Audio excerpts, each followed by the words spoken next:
तेज बोलिए। हाँ, यह डिक्टेशन 90 शब्द पर मिनट की गति से अमर उजाला के संपादकीय पेज से लिया गया है।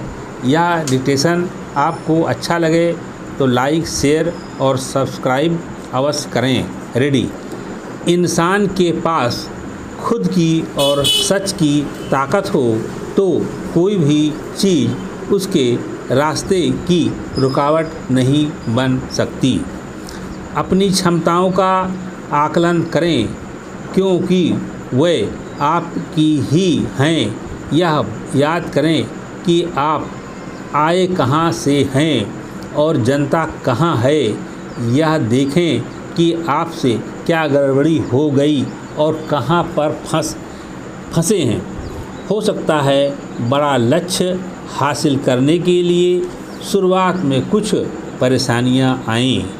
आपके अपने ही रुकावटें पैदा करें, लेकिन रुकना नहीं है।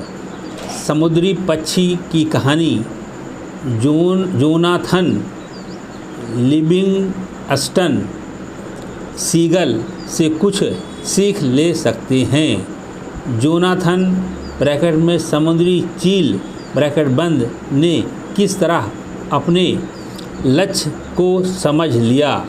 सुबह के समय समुद्र की थिरकती लहरों के बीच जोनाथन ज़्यादा ऊंचाई पर उड़ने का अभ्यास करता है।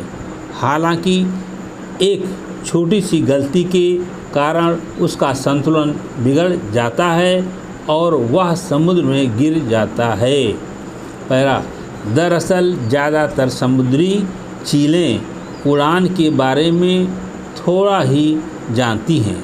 वे किनारे से खाने की जगह तक जाती हैं और मछलियों का शिकार कर या मछुआरों द्वारा फेंकी गई रोटियों के टुकड़े से अपना पेट भरती हैं। लेकिन जोनाथन इससे आगे जाना चाहता है। उसे अधिक ऊंचाई पर उड़ना है। जोनाथन के ज़्यादा ऊंचाई तक उड़ने के अभ्यास से उसके माता पिता भी नाखुश थे। उन्होंने समझाया कि क्यों तुम व्यर्थ में समय खर्च करते हो। तुम भी दूसरी चीलों की तरह क्यों नहीं रहते। उसकी माँ समझाती है कि उड़ने का काम तुम दूसरों पर छोड़ दो।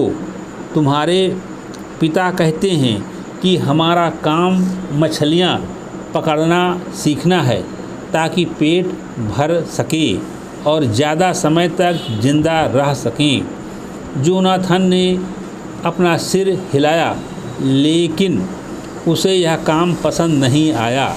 नतीजतन उसे अपने समाज से भी उपेक्षा झेलनी पड़ी। समाज की पंचायत ने उससे कहा कि तुम गैर जिम्मेदारी का काम कर रहे हो। परिवार और समाज के विरोध के बावजूद जोनाथन ने उड़ना जारी रखी।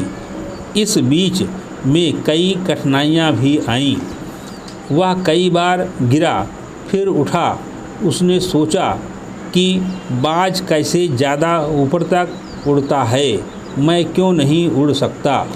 उसने ध्यान से देखा कि बाज के पंख छोटे होते हैं। यहीं से जोनाथन को तरकीब मिल गई। वह जब ऊंचाई पर पहुंचता तो अपने पंखों को उतना ही खोलता जिससे उसे उड़ने में सहायता हो। देखते ही देखते वह हजारों मील तक काफ़ी तेज़ रफ्तार में उड़ने लगा। एक दिन वह स्वर्ग में पहुंचा। वहां बूढ़ी मुखिया चील मिली जिसका नाम चांग था। उसने जोनाथन से कहा कि वास्तव में स्वर्ग नाम की कोई जगह नहीं है। स्वर्ग का मतलब है परिपूर्ण होना। उड़ने की सारी कलाएं सीखने के बाद उसने जो सीखा उसे अपने समाज को बताने के लिए वह फिर अपने कबीले पर आया और दूसरी चीलों को भी उड़ने का प्रशिक्षण देने लगा। समाप्त।